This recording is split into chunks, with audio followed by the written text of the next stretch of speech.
Então, gente, dando continuidade ao que nós estamos estudando, né, sobre língua portuguesa, agora nós vamos falar sobre a linguagem mista, né? Nós começamos falando sobre língua e linguagem, variação linguística, nós trabalhamos com funções da linguagem, a linguagem verbal e não verbal, as mídias digitais, né? E agora nós vamos falar da linguagem mista, que é uma forma de linguagem, gente, que mistura a linguagem verbal e a não verbal. E essa forma de linguagem, ela vai estar primordialmente presente no gênero publicitário, que é o gênero que a gente vai dar enfoque nessa aula, tá bom? Então, o conceito da linguagem mista é muito simples. É um conceito que reúne, né, explora tanto a linguagem verbal quanto a não verbal, utilizando da escrita e de imagens ou outros recursos para transmitir a mensagem e construir um texto. É muito comum no uso dessa linguagem a miscigenação, a mistura, a união, né, desta com outras, sobretudo no uso da linguagem verbal e não verbal. Nesse sentido, a língua apresenta essa junção.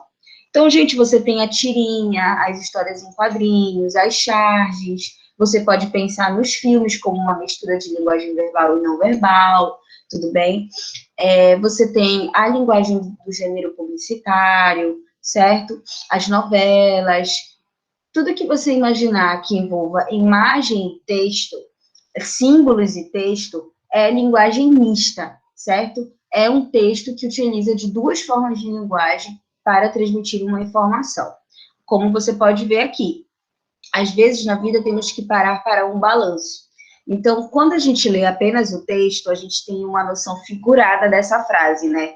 A gente imagina que aqui a pessoa está dando um tempo para ela pensar, para ela refletir. Mas quando nós olhamos para a imagem, a gente percebe que essa construção, ela também se remete à pessoa num balanço, literalmente, né? Então, a gente tem duas interpretações aqui dessa imagem, graças à linguagem mista, tá bom? E aí a gente vem estudando um pouco dos principais gêneros que envolvem a linguagem mista, que é o gênero publicitário. O gênero publicitário, gente, é muito comum porque ele é extremamente persuasivo. Então, quanto mais ele puder modificar o sentido das coisas, quanto mais ele puder fazer com que você modifique o seu comportamento, certo? Que você compre alguma coisa, que você mude de ideias, que você vá por determinado caminho, ele vai, certo?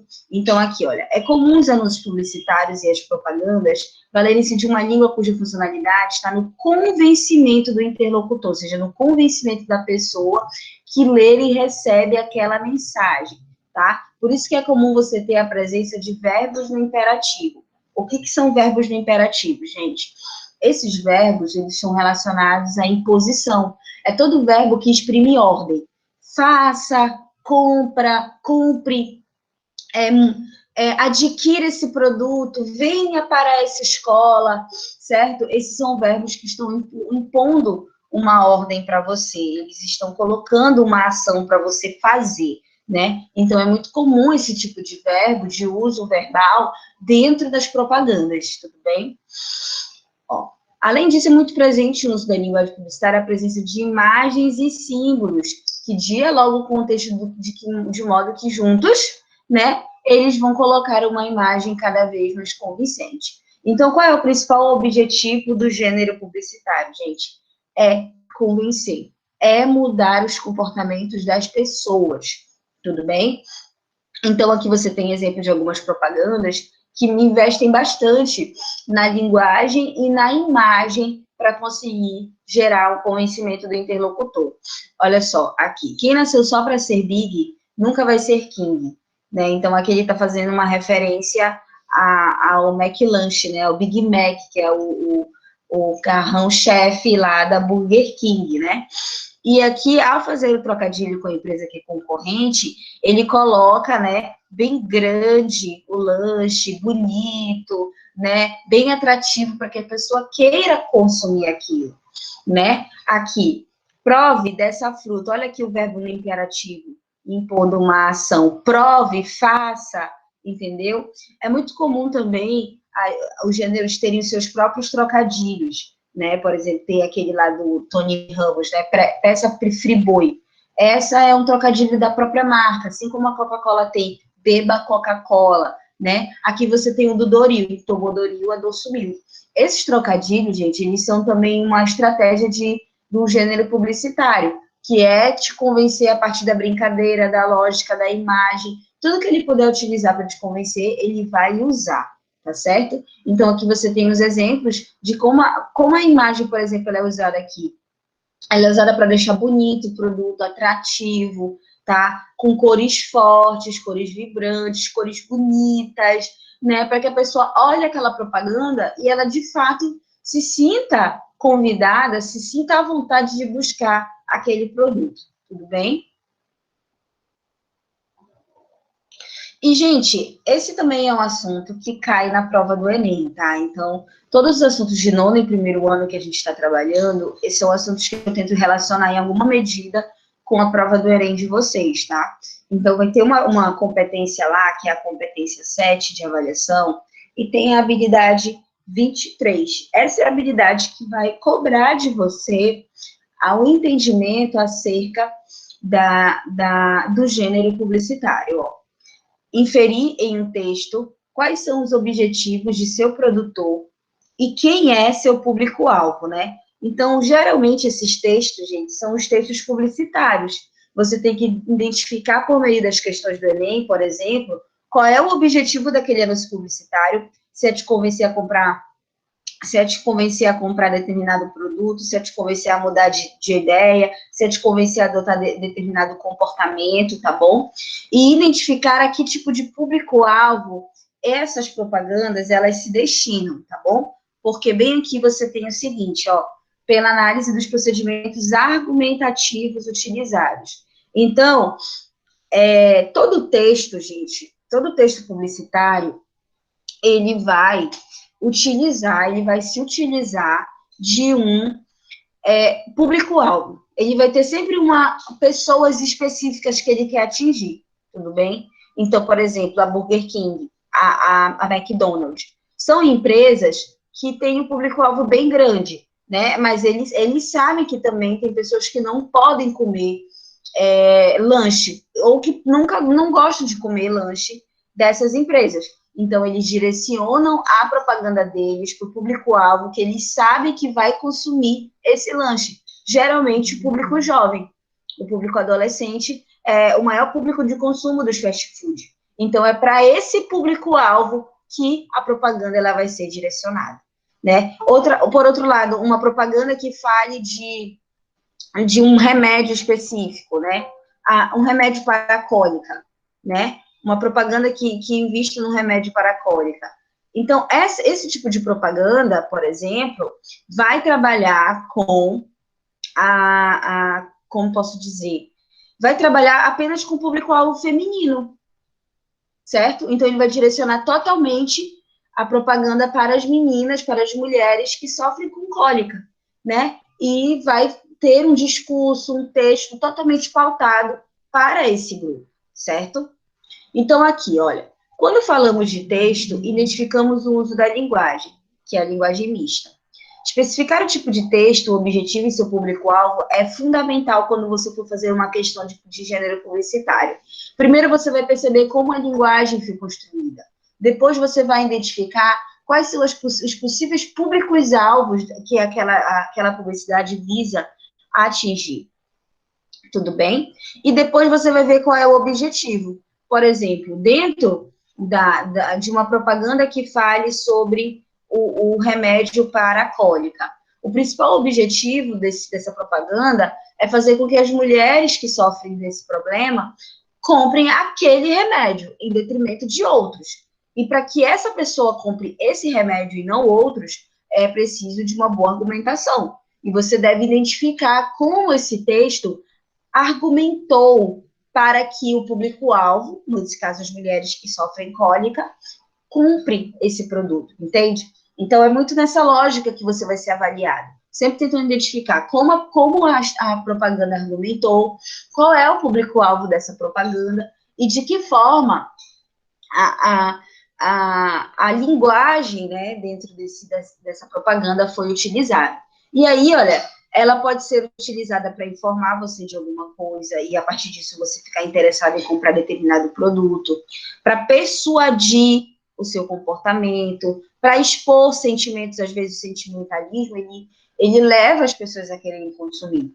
Interação com o leitor, confirmar, negar, acusar, chamar a atenção de quem lê, né? Então, são muitas estratégias, né? É muito comum, inclusive, eles apelarem para o emocional das pessoas, fazerem as pessoas ficarem muito convidadas, né? Emotivas para fazer determinada coisa.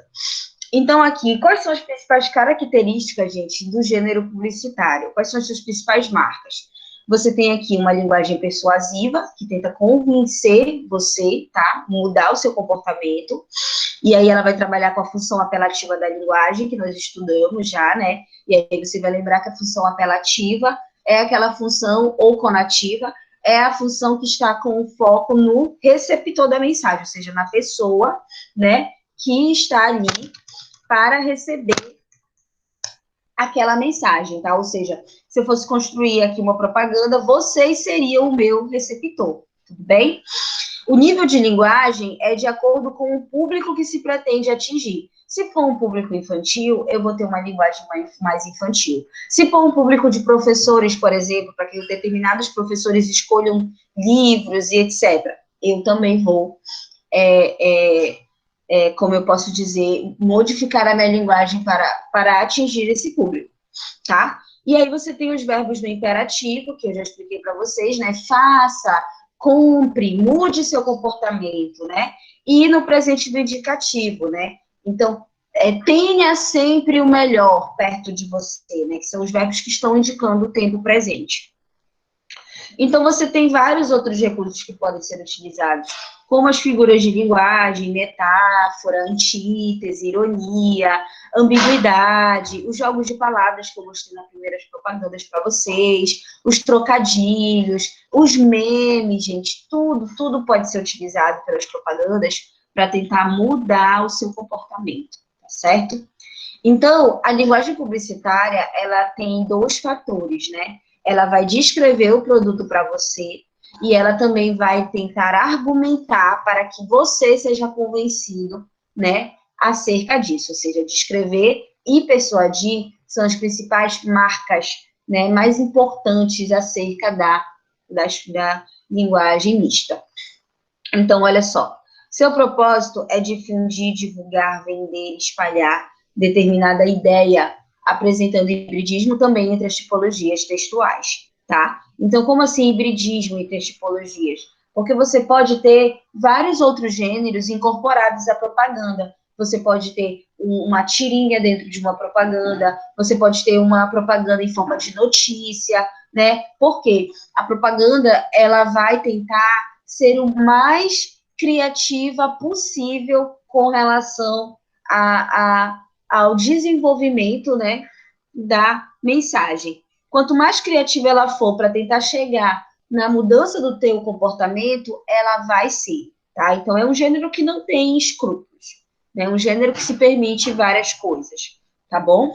Então, ó, a publicidade, seja comercial ou política, arquiteta uma argumentação com o intuito de convencer, de forma consciente ou inconsciente, o interlocutor, porque às vezes nós somos levados por outras pessoas a consumir determinado produto, né? A adquirir ou mudar o nosso comportamento graças ao comportamento de outro, né? O interlocutor a respeito da mensagem. Então, você tem uma linguagem que pode trabalhar com a fotografia familiar para te comover, com músicas, tudo bem? Com representações, como posso dizer, teatrais, tudo isso é utilizado, tá bom? E aí, olha, qual meio geralmente é afetado?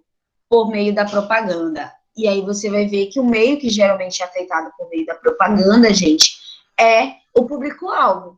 Então, por exemplo, as mulheres que foram o público-alvo da propaganda do remédio para cólica, elas vão ser um meio afetado, tá? Quanto mais específico for o recorte, mais eficaz será o efeito da publicidade. O público-alvo molda o texto, tá? Então, assim, olha, aqui você tem o combate à dengue, certo?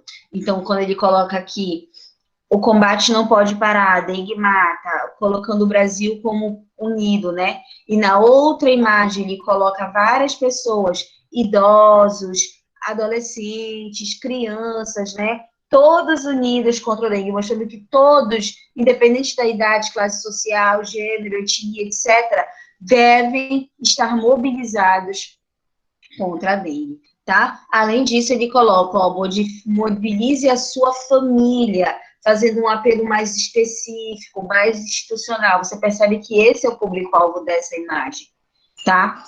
Aqui, ó, você tem a propaganda da seda, que tenta trazer, né, uma brincadeira imagética com o animal, né, para mostrar o cabelo mais liso. Tudo isso é apelação, tá, gente? Tudo isso é a tentativa de mudar o comportamento das pessoas.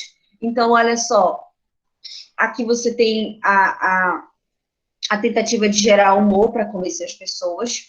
Você tem o impacto que a propaganda pode ter na sua vida. Por exemplo, essa imagem ela está dizendo o seguinte: um deles tem HIV, o outro sabe, né? Viver com AIDS é possível, com preconceito não. Então você percebe que essa propaganda ela tem uma espécie de impacto forte, né, na vida da pessoa.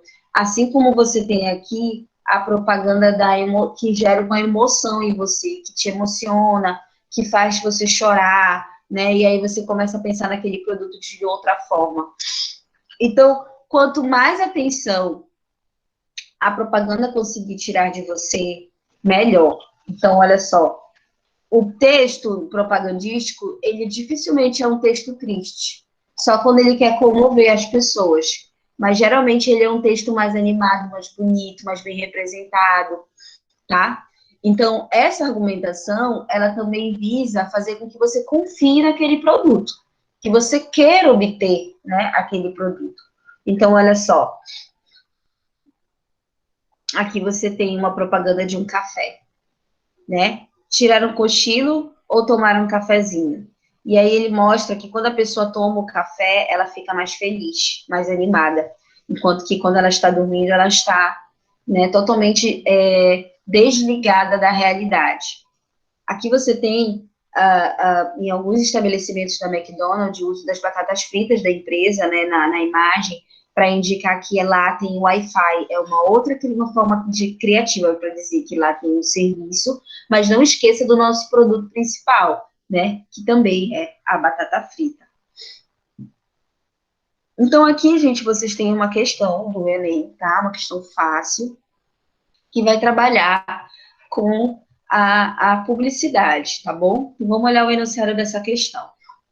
Considerando a autoria e a seleção lexical desse texto, ó, a pessoa que escreveu o texto, o autor do texto, e as escolhas de palavras, a forma como ele escreveu esse texto, bem como os argumentos que ele mobilizou, constata que o objetivo do autor do texto é, e, gente, é sempre assim que funciona no Enem as questões sobre gênero publicitário.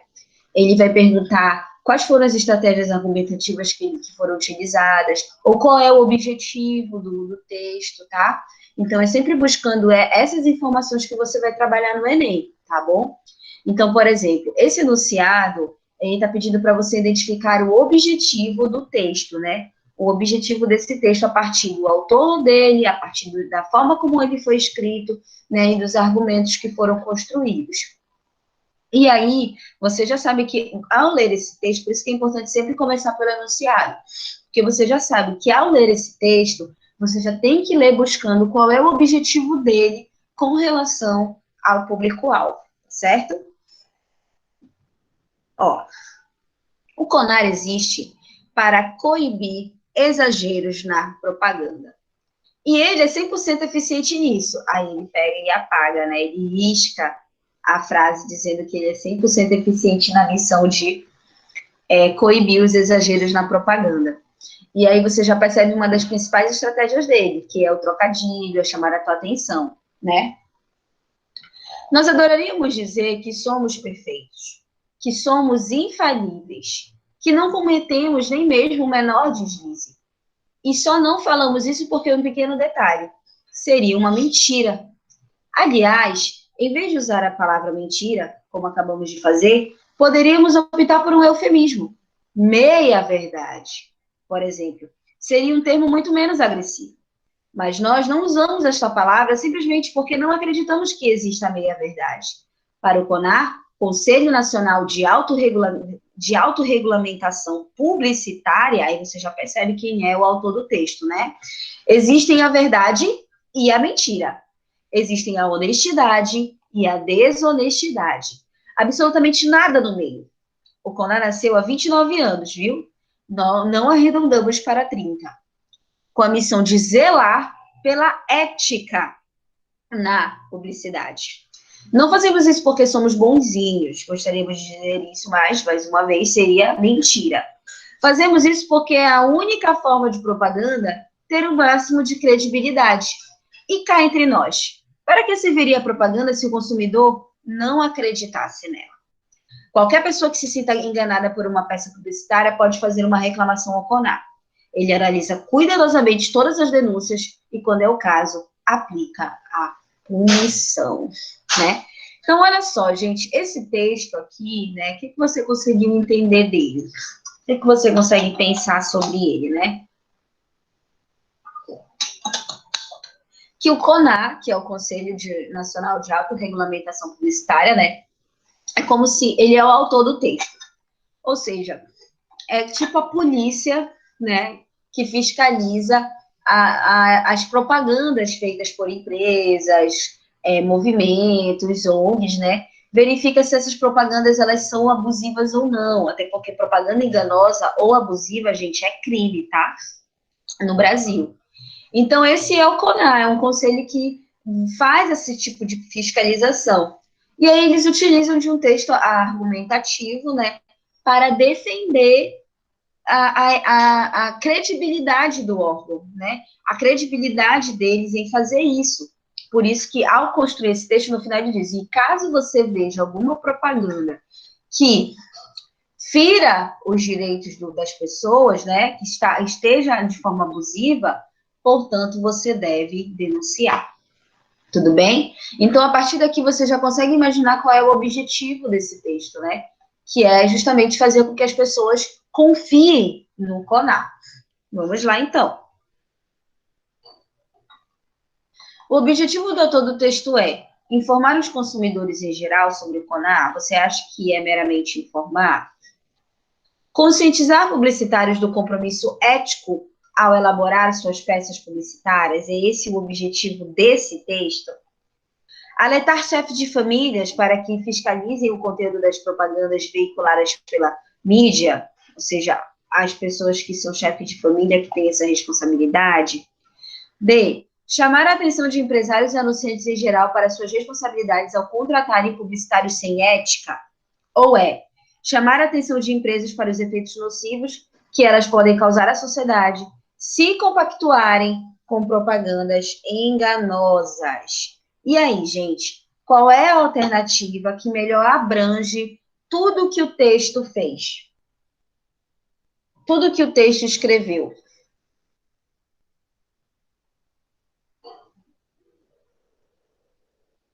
Digam aí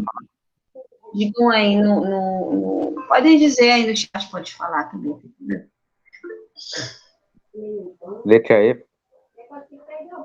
Letra E de escola, né?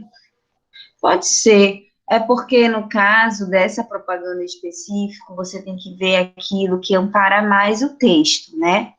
Tipo, a maioria das alternativas dessa questão, elas estão pautadas, como posso dizer, em pequenas verdades. Só tem uma alternativa aqui que abrange o todo, né? E nesse caso é a alternativa A. Por que a alternativa A? Porque é essa alternativa, gente, que foca no consumidor. E você viu pelo texto que ele não está falando com os empresários. Ele não está falando com os profissionais da publicidade. Ele está falando com os consumidores. Ele está falando com as pessoas que vão denunciar caso elas vejam uma propaganda enganosa. Lembra que eu falei para vocês que o objetivo da propaganda aí presente é justamente mostrar, fazer com que as pessoas confiem no CONAR. Qualquer pessoa que se sinta enganada por uma peça publicitária pode fazer uma reclamação ao CONAR. Ou seja, o objetivo desse texto é conscientizar os consumidores, entenderam? Então, aqui seria a letra A de amor. Deu para entender? Sim. Aí você tem outra habilidade, ó. Reconhecendo o texto e estratégias argumentativas empregadas para o convencimento do público, tais como a intimidação, a sedução, a comoção, a chantagem, entre outras. Então, você percebe aqui, né, gente, que existem várias estratégias que podem ser empregadas, né, para convencer as pessoas. E é importante reconhecer isso dentro dos gêneros publicitários. Olha só uma propaganda que gera comoção, né? Aqui você tem uma propaganda, gente, que foi duramente criticada na época, tá? Que fala sobre o lado bom da vida. E ao falar sobre o lado bom da vida, eles pintaram vários modelos de lama para fazer uma alusão ao desastre do que aconteceu lá em Brumadinho. Sabe aquele desastre da barragem da Vale que quebrou lá em Brumadinho? Eles fizeram uma propaganda com isso, né? Para vocês verem que as pessoas não têm limite, né? E fizeram uma propaganda com isso para, tipo assim, dizer que existe lado bom da vida e tudo mais. Só que, tipo, pegou muito mal, porque parecia que eles estavam romantizando o desastre, entendeu? E romantizando o desastre para vender um produto em cima disso, né? Então foi extremamente mal visto. Aqui você tem a propaganda dos Dias dos Namorados do Boticário, que trouxe casais gays, né, na representação, e trouxe, né, uma boa aceitação de público e críticas por parte de uma ala mais conservadora, mas gerou muita comoção na época, tá? Você tem aqui uma propaganda de uma lingerie mostrando o perfeito corpo, é o que está escrito aí em inglês. E também gerou muitas críticas, né, porque só trouxe mulheres magras e estilo modelo, para representar o que seria um corpo perfeito. Essa aqui é uma propaganda racista da Dove, né, em que ela colocava uma mulher negra que depois de usar o desodorante, né, tirava a camisa e virava uma mulher branca, né? Então, todas essas propagandas aqui tinham o objetivo de convencer as pessoas a comprarem o produto e acabaram fazendo, menos essa aqui, né, da Boticário, que foi a que gerou realmente comoção nas pessoas, e acabaram sendo duramente processadas, né? Você tem aqui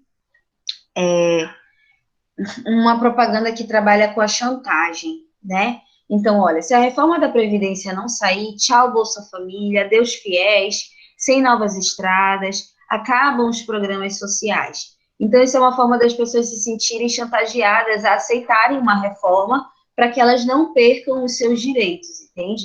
Então, é uma propaganda que chantageia o público-alvo. Isso aqui aparecia muito no Orkut, né? Não sei se vocês chegaram a usar essa rede social, Orkut, e era muito comum aparecer essas fotos, olha. Ah, se você ama Deus, você curte, senão você compartilha, né? É uma forma de, com certeza, de fazer você ser chantageado, né? Ou só olhe. Você tem a sedução, né? Assim, mostrar mulheres bonitas, homens bonitos, né? Com um olhar sensual, para as pessoas se sentirem levadas a comprar a calça da Calvin Klein ou determinada lingerie. E você tem a tentação e indução, ó. Compre batom, compre batom, compre batom. Olha só, não é de chocolate, mas seu garoto vai amar, né? Então, olha só. Aqui, você tem um batom que tenta ficar te obrigando a comprar ele, né? Toda hora. Compre, compre, compre, compre. Com várias outras cores, tentando trazer uma beleza, né? Diferente. Gente, essas aqui são propagandas da época da década de 50, da década de 60. E essas propagandas, elas são, como posso dizer, elas representam o contexto social que aquelas pessoas estavam vivendo. Então, nem sempre a propaganda, ela serve só para vender produtos, né? Mas para mostrar como uma sociedade é. Então, olha só, essas propagandas, elas são totalmente machistas, né? Porque são propagandas que colocam a mulher numa posição muito, muito, muito humilhada. Ó, é bom ter uma mulher perto de casa. E aí você, olha só como eles colocaram a mulher aqui sendo submissa ao homem, né? Aí aqui, se o seu marido algum dia descobrir que você não está pesquisando qual é o café mais fresco, ó, essa aqui é uma propaganda que romantiza a violência contra a mulher, a agressão, né? Então, essas duas formas textuais aqui era uma tentativa de convencer as famílias da época a consumirem os produtos, né? E também utilizavam daquela sociedade extremamente patriarcal para convencer. E até hoje é assim, com aquelas propagandas que eu mostrei para vocês. Às vezes, uma propaganda, ela é muito mais utilizada para intimidar as pessoas do que realmente refletir a realidade. Oh, aqui outra questão. Vou falar, ai meu Deus, vou falar alto e bom tom.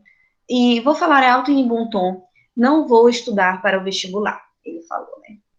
Aí, então vou falar alto e em bom tom. Tua mesada está suspensa por 3 anos. Vou falar alto e em bom tom. Onde enfiei essas apostilas malditas? Então você percebe que, de repente, ele decidiu, né, voltar a estudar para o vestibular devido ao que a mãe dele falou para ele. Tudo bem. A tirinha faz referência a uma situação muito comum nas famílias brasileiras, a necessidade de estudar para o vestibular. Buscando convencer o seu interlocutor, ou seja, o público-alvo, tá, gente? Os personagens da tira faziam uso das seguintes estratégias argumentativas. E aí, qual é a estratégia que vocês acham que a mãe do menino utilizou com ele? Quando ela diz, então vou falar alto em bom tom, tua mesada está suspensa por 3 meses, por 3 anos, né? O que ela fez aqui? Ela comoveu e chantageou, ela comoveu e foi irônica, ela intimidou e chantageou, ela intimidou e seduziu, ou ela seduziu e ironizou? Qual alternativa vocês marcariam? Intimidação e chantagem. Intimidação e chantagem, né? Porque dá para ver claramente que o menino foi intimidado pela mãe dele, né? A mãe dele intimidou e ainda chantageou. Então, se você não for, então não vai ter a mesada, né? Então, essa foi a estratégia que ela utilizou, sim.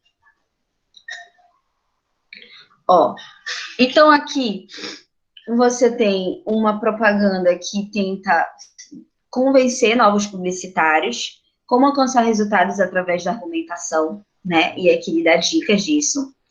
E aqui você tem aquilo que nós chamamos de intertextualidade, tá, gente? É quando uma propaganda, ela pega um outro texto e insere. Por exemplo, aqui você tem uma propaganda que faz uma intertextualidade com os Simpsons.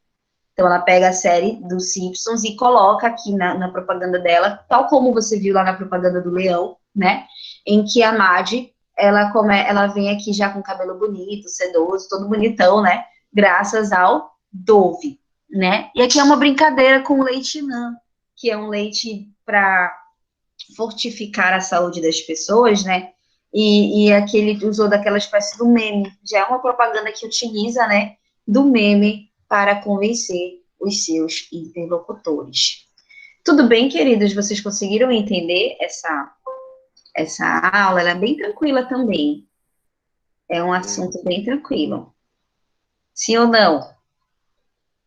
Tudo certo? Sim. Ainda não saiu, tá? Eu só vou parar aqui a gravação para poder postar.